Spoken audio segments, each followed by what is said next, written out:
No one is exempt from the trials of life, but everyone can always find something positive in everything, even in the worst of times.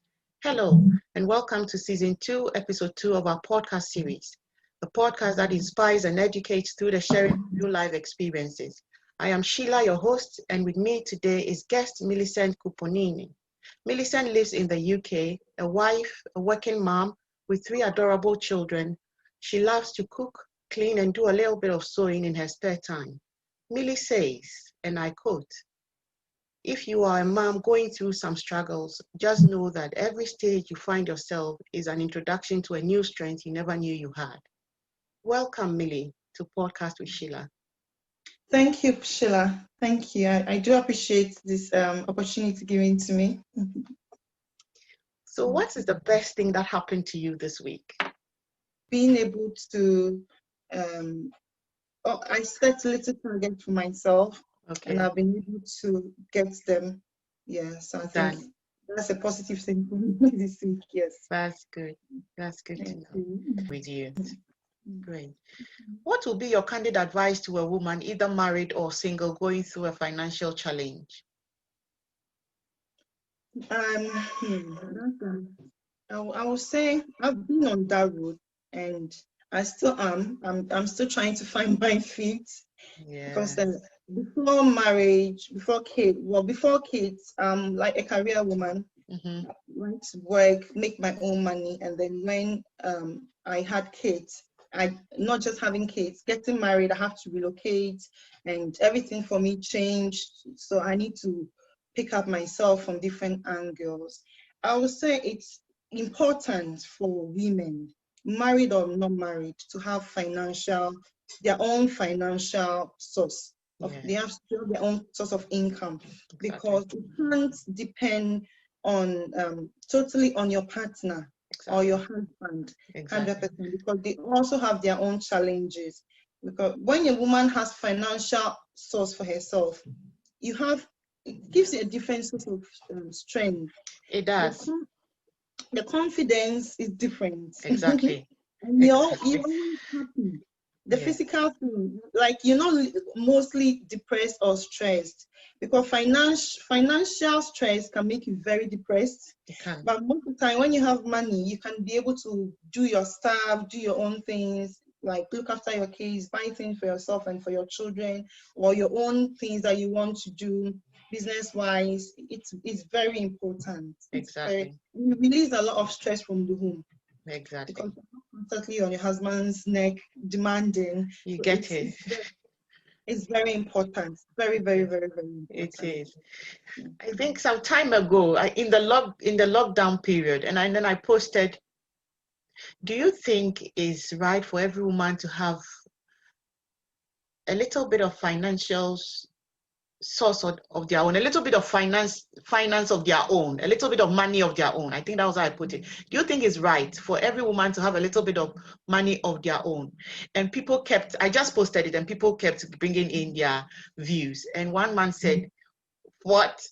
My woman is never working," because some men are of the view that if they allow their women to have a little bit of money of their own, they will not listen to them, or the woman will be too powerful to do the things they want to do, and they may not be able to, in quotes, control them. You get it? So people have views of their own. But for me, as a woman, and everywhere I found myself and been given the opportunity to talk, I've always said that it's good for every woman to have money of their own.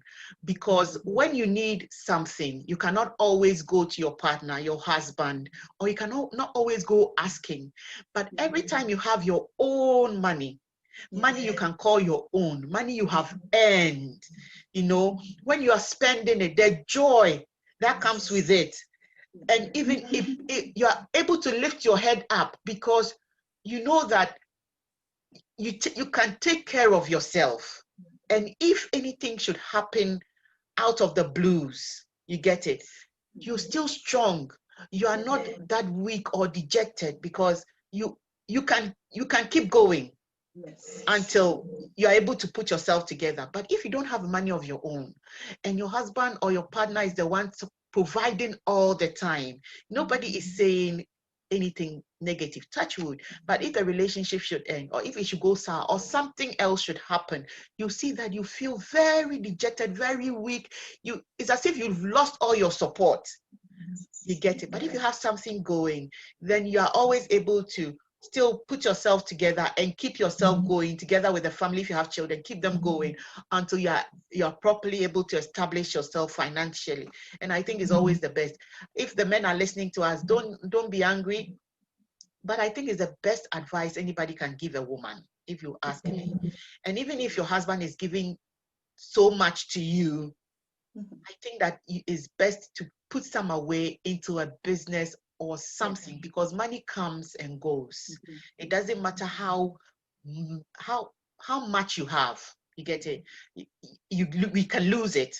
So when we invest it, then it's always there for us.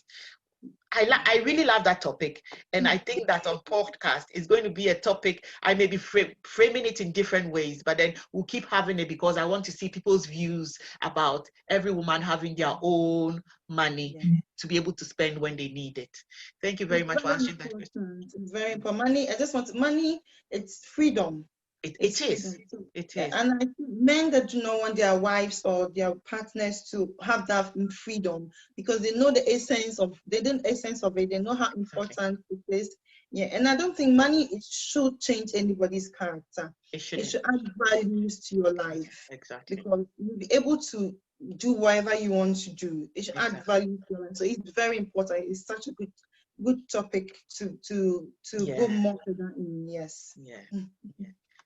Wow. So what inspired your post that said, stop sleeping on yourself, stop tiptoeing through life. Stop tiptoeing through life like you don't exist. Let them know your sound.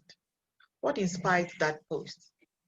Mostly, I don't post often on social media. And anything I do post on Instagram or any of the social media platforms, it's usually from my experience. And I like to share my experience more than like what I hear from others. So I've been through quite a few things. I've been to the states that like I just get some kind of fear, some sort of feeling of not being enough, the feeling of not being wealthy or worthy to be there, because now we are in a world of social media, and you log on and you see someone, the person is a mother, they are slaying well, they're dressing well, their children are looking healthy, and then it gives you that doubt for yourself. Then you ask yourself that, how about it? It makes you feel like you're not doing enough. Yes, it makes you feel like you're lacking behind. Exactly. So I've been through that stage. So there was the day I got up and I spoke to myself that this is just social media. People post what they want you to see. But I look into my life. I'm a mom of 3, and I don't have a mate for 5 years. I've never had any mate or any sort of help. It's been me all through, and God and my husband who helps often. And I wake up, my home is clean, my children are clean, they are fed. I'm able to do things for myself. I'm able to go to work. We are not like, there's no illness or anything. Exactly. I'm doing well. Because I haven't been for 5 years. I've not called anyone on the phone crying that I'm at that breaking point that I really, really need somebody to help me look after my family.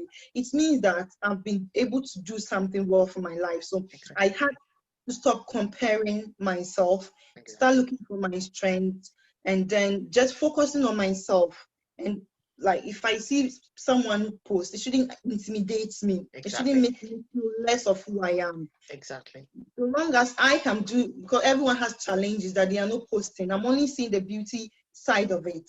So the same thing applies to me as well. So I just found my strength, and then instead of me to feel bad, feel like I'm lacking behind, let me rather, if I get up, being able to shower, put on a little bit of makeup, feel alive, feel okay, take a picture. Why wouldn't I post it? Why would I be scared that somebody is going to analyze it, like, what kind of hair am I having? Why am I not doing in a certain way? Is my clothes expensive or cheap? It's not important to me about what others' opinion. That is their problem. So that's why I wrote that, to encourage anyone reading it, that we tiptoe through life. It's like we are scared of something that is not even there. That nobody is even really, even some people might not even be judging us, we are thinking. So we don't need to put ourselves into that, because emotionally it affects us. Because since I know before, I'll take a picture and then before I'll post it, I'll analyze it like 10 times. And then when I post it, I'll still be analyzing it. I'll go back every 10 minutes to check, did I get a like?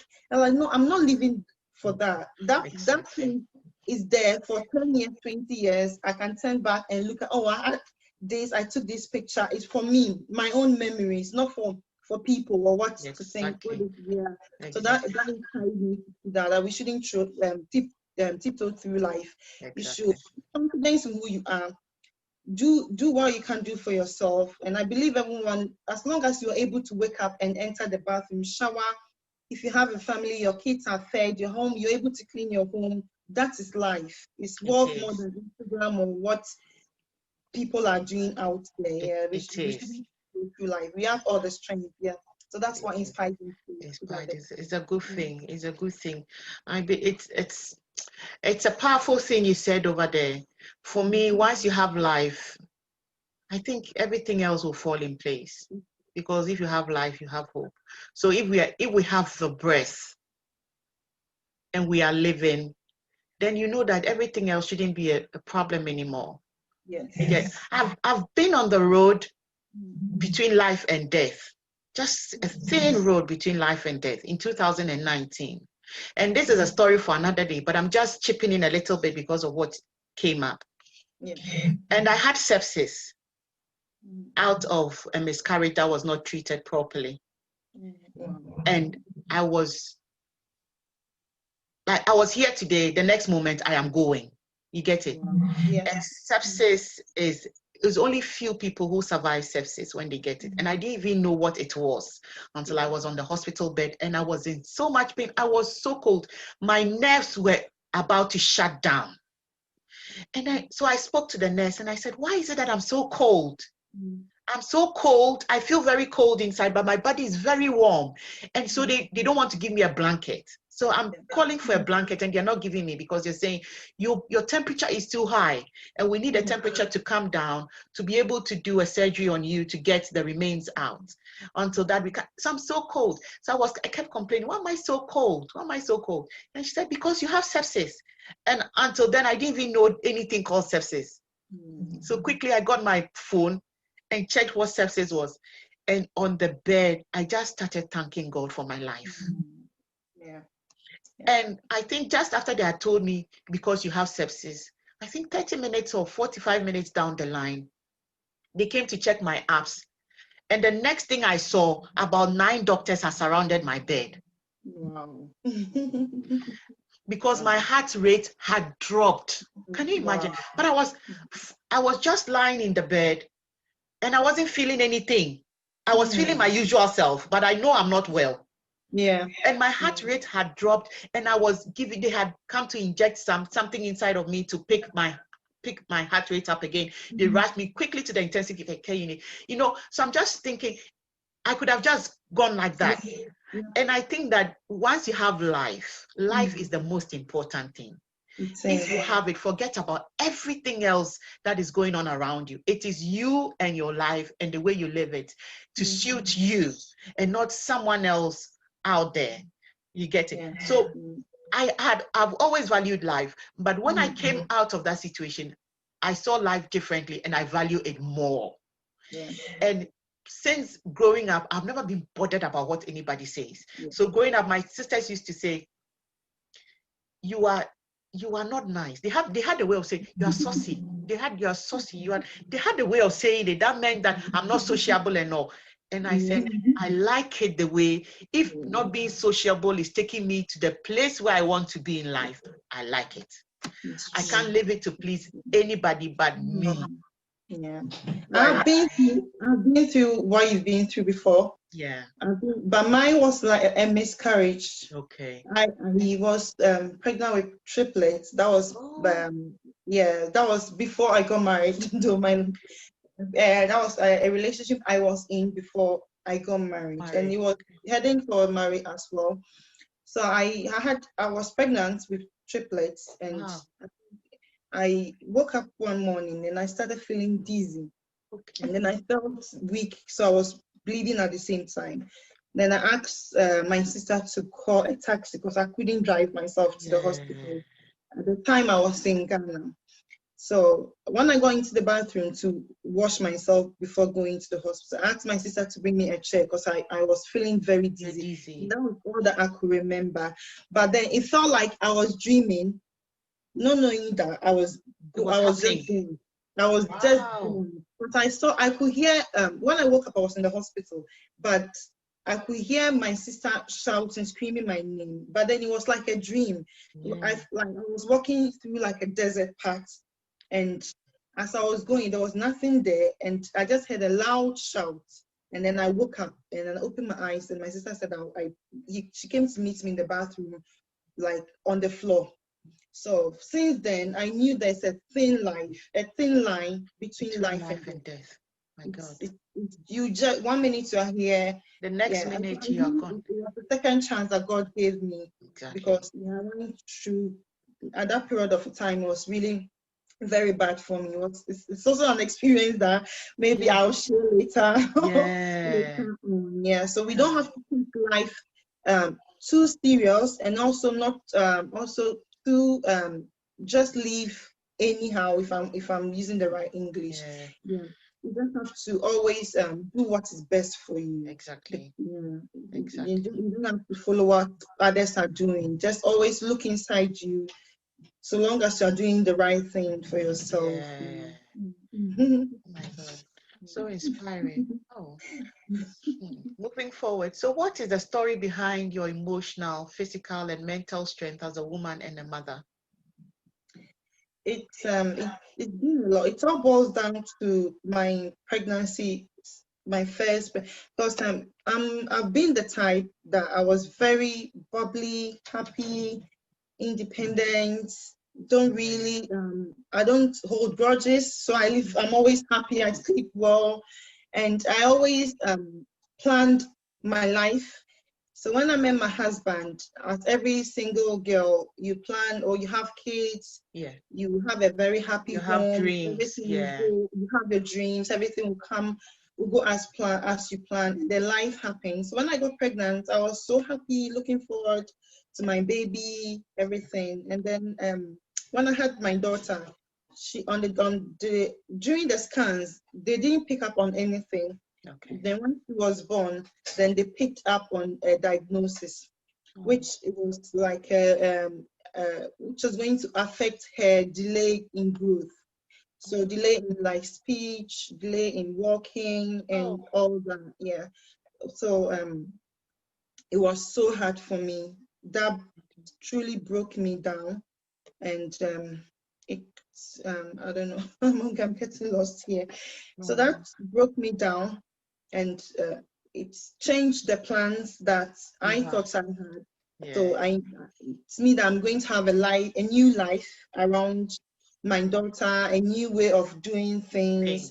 I have to find inspirations. I have to know that I have to face reality and just move on with life. Do what I have to do to make sure my daughter is okay. I am happy. If it means to cut off certain people, I did that, because if not everybody will understand your situation, and you always live looking for sympathy. You're never going to be happy. You're always going to be living to please people.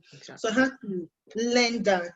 I don't need sympathy from people. I only need people that can understand that this is what I'm going through. So this is a new me.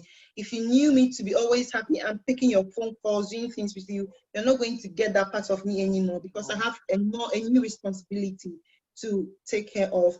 So I had to find my strength, balance, and everything. Yeah. So that's what kept me going. Yeah. So when you were pregnant, they never picked up on anything concerning the pregnancy. The pregnancy was a perfect pregnancy. It was when the baby came out that they found that happened. I think you're a strong mom, if you ask me. And I think you've done brilliantly, you know, because I'm looking at you physically as you're sitting down with your story that you've just narrated, and looking at you, you look beautiful. Thank Millie, you. and you've been able to put yourself together, and you've been able to take charge of the situation, and you are in control of the situation, and the situation is not in control of you. You know, the main reason why this podcast was set up is for people to be able to talk about their stories and what they've been through. I'm getting emotional now. And what they've been through. Personally, I have loads of stories to share, and I have loads of experiences. Growing up, I used to think, why am I going through so much? I ask myself, why am I, is it me, is it only me going through so much? But I believe that in every situation we find ourselves, we have to look at the positive sides. So now I'm saying, if I had not gone through that, I wouldn't have a story to share for somebody to have inspiration and encouragement from. I have a similar story to yours. My first pregnancy was a boy, and I was excited because for me, I was told that I would not be able to have children because I had polycystic ovarian syndrome for some reason, and I had to do surgery to get it out. And along the line, she just walked through my life. A woman of God that said, don't go for the surgery because the plan is to kill you on the surgery bed. So you will die. So don't go. So I was scared. So the idea of going in for surgery for that thing to be taken away never was part of the plan for me. So I never went. And it was just through prayers. But at the back of my mind, it was there that I would not have children. Because they said, until you correct that, it will be difficult for you to have children. So when I met my husband, I said, I have to tell you, I've been told medically I cannot have children. And during that period, my menstrual cycle ceased. So the evidence of not having children was very glaring to me. So it was, for me, I had to tell him that this is this. He said, I'm not worried because I have children of my own before already, because my husband was married before. So he said, I'm not worried. I already have children. If you're not going to have children with me, it's not an issue for me. He said, something in me tells me you have a child, you have children. So don't worry about that. So when we kept trying, then I got pregnant. I think my first pregnancy, it was an ectopic pregnancy. So I had to go through surgery for it to be taken out. Then my second pregnancy was the one I had a son. And I was excited, really. And just like you, I had also moved in to UK. I used to come to UK so many times for 16 years, like I've been coming, but I've never come to stay that long. So when I'm married, I moved in to come and stay with my husband. And I was expecting, like every first mom, expecting to have a child. And for me, I think when my son was 6 months, when I was pregnant, 6 months pregnant with him, they detected that he had problems with his kidneys. So he had dilated kidneys. So I was constantly going for checkup, constantly until my time was due. And when my time was due, they told me they'll have doctors on standby waiting to immediately do a surgery on the boy when he comes out. And my delivery was a difficult one. 24 hours in labor. 48 hours actually in labor. And I didn't want to do a cesarean. I wanted to do normal delivery. And I was insisting. So even when I was in pain, they were asking me, I said, no, I want to do normal delivery. No. So they said, at a point, they had to force me, listen, your son is stressed. We need to get him out now. And we have to do this. So quickly, I had to agree to them, and then they did it. So when they came, doctors were on standby waiting to quickly take him away. But when they checked him out, his kidneys were functioning normally. Like it was functioning okay. Even though the problem was there, the scan and everything is showing there was a problem, but his kidneys were okay. So they said, you know what, we're going to keep you in the ward for some time and keep an eye on you. Because sometimes when you have the child, the mothers I don't know, like I'm still working in him because he's been in me. So maybe it's my things working in him and still keeping him, the way he's looking. So they'll still keep him a while and see. And he was just like that for that 1 week. We stayed in the hospital. We came out of the hospital. He's just been perfect. Yes. Then when he takes the scan, the problem is there, but he's okay. Yes. And when I think about these things, and I was stressed, seriously, I look at him, why me? Yes. Why me? And at a point when I ask myself why me, then I'll say, if it's not you, who should it be? Who else? Exactly. Yeah. Because if you don't want it to be you, who else?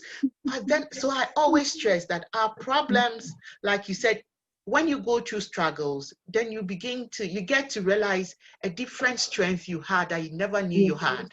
Yeah. You get it? So our problems or the struggles that we go through always gives us new strength. It gives us new visions. It opens our eyes in a way that we wouldn't have viewed things if we had not gone through that situation. Very true. When I look at my life now, there are so many things that I do now that before having my children or before getting married, I wouldn't have done them the way I do them. Yes. You get it? Yes. I'm not interested in talking about anybody. Yes. You get it? Because I have too many things on my mind and I'm thinking of better things than to sit down and put somebody's issue and talk, leading to gossip. I won't do it. I don't have time. You see, so for me, I always want to look at the struggles we go in, not as a struggle that is breaking us down, but as a struggle that is taking us somewhere positively, building us up, toughening us, putting us in places that next time, if any other challenge like that should come, we'll be able to face it. That is how I prefer to look at challenges. And basically, that is the reason why Podcast with Sheila was set up, for people to share their stories. If somebody is going through a similar situation, because trust me, you're not the only one going through that. Somebody has been in it, and the person was not able to come out the way you and I have been able to come out. The person cannot even wear a smile anymore. Very true. They don't see the essence of life. The person cannot even bond with the child. It's not the child's problem. You get it? True. This issue has brought, a bridge in the family. Husband and wife don't even live well anymore. They don't have the support. People talk about them. People say, and I've been there. People say negative things about you when it's even not your fault, as if it's your fault. You get it? People are being blamed for unnecessary things, people who don't understand you. So I believe that there are a lot of people out there going through this, thinking that the world is not a fair place. Granted, the world is not a fair place to live, but there are people who've been there and have made good out of it. So you have to also make good out of it. So that's the essence of this podcast. Millicent, I'm so inspired by your story, and I'm grateful that you had the courage enough to come on Podcast with Sheila to share it with our listeners, because I believe that somebody has heard the story we've shared today and are so inspired. The story we did last week, I've had a lot of people saying they were inspired by it. Until you share your story, you would not know how important or how impactful it's going to be in somebody's life until you've shared it. So thank you very much for coming on Podcast with Sheila. Thank you. I just want to also add to women that if they have children and the children go through things, maybe they're being diagnosed with any kind of disability or anything, disability comes in different forms. There are people that they look very normal, but they have disabilities. It could be so many things. Even sometimes I feel disabled people are people that are not thinking rightfully. Because people that know the right thing and then they're not doing it, I feel they are the ones that should be termed disabled, because you know what you're doing is wrong. And I would tell women that when a child is being diagnosed, for that child to thrive, it depends on you. Exactly. Because at the time I had my daughter, I was completely naive. And I'm not the type that when you met me, if you had known me before, I didn't even look like somebody that was ready to have kids. But I was married and I have kids. God bless me with my baby. And I was looking forward to having a happy child, and life happened. But through the strength, finding my strength, because I went to a state of depression that I was so sad. I had that fear of what are people going to think when they see, like, you go to a play group and there's maybe 1 year old children, your children's age group, and they're all walking, and yours is just sitting down. And then curious mothers, but why is she sitting down? Why is she not walking? Why is she not talking? So those are questions that you're going to have them. I used to get very scared. So because of that, instead of me to take my daughter to the play group, rather stay at home. Yeah. And then I'm like, no way. That will rather delay the child, because if I'm happy, it will give me more motivation to do things with a child. But then if I'm going to be depressed, I'm not doing the child any good. I have to face this. This is my own fear. Everyone has their battle. This is what God thinks that I can do, so he gave it to me. So I have to face it. I literally had answers prepared down for anyone that had questions. And to God be the glory. My daughter walked. She's walking now. Wow. Her speech too, we are getting there. And people, I cut a lot of people out because I couldn't keep explaining myself. And if I do explain her condition to you and I feel you're intentionally trying to humiliate me, because what people do, they're going to try to humiliate you and put you in a state of depression, and then they go about their life whilst you are sad, thinking about the words they say. So in order not to give room for that, always set a boundary. I think that has helped me. Because I can honestly say, if anyone has negative things to say about me now, they can't look me in the eye and tell me no. Exactly. They might say I'm bad, because my daughter gave me a source of confidence I never had. She gave me reality. She gave me that. Now I have 3 kids, which is my twins. So that confidence has helped me to build them up. She gave me to know how to set my boundaries. Who is invited in my life, who is just here to watch, or who is here to gossip. Just like you said, you have a lot of things to do than to sit down and be listening to gossip and all that. I don't do that at all. Exactly. I hardly have time, because I'm always busy. If I'm not busy, I'm doing things, looking on the internet, looking for recipes, healthy recipes, things to boost my children's brain and all that, to make them to be excellent children. I'm always trying to find something to do, so I don't have that time. So once occupy yourself with positive things always surround you. You find you start like automatically bringing positive people around you, because you're going to have people that wouldn't even want to go near your child, especially Africans, because they have that belief that it's spiritual, or it's spiritual, maybe you did something wrong, that is when this is coming on you. You know, and I don't have the strength to be explaining all that. I'm learning, I've been to school, I'm educated, I'm a Christian. I know when spiritual things, they exist, but then I'm not going to put my whole focus on that and be praying Monday to Friday when my daughter have a therapy session, and then I'll stay back and just be praying on her. Whilst I have to take it, I need to do the spiritual and then also do the physical, and then combine for the child to thrive. That's one. So I'll advise, I'll encourage mothers that if they're going through sad things, for the child to thrive, it depends, it's up to them. For the child to be in the situation, it's also up to them.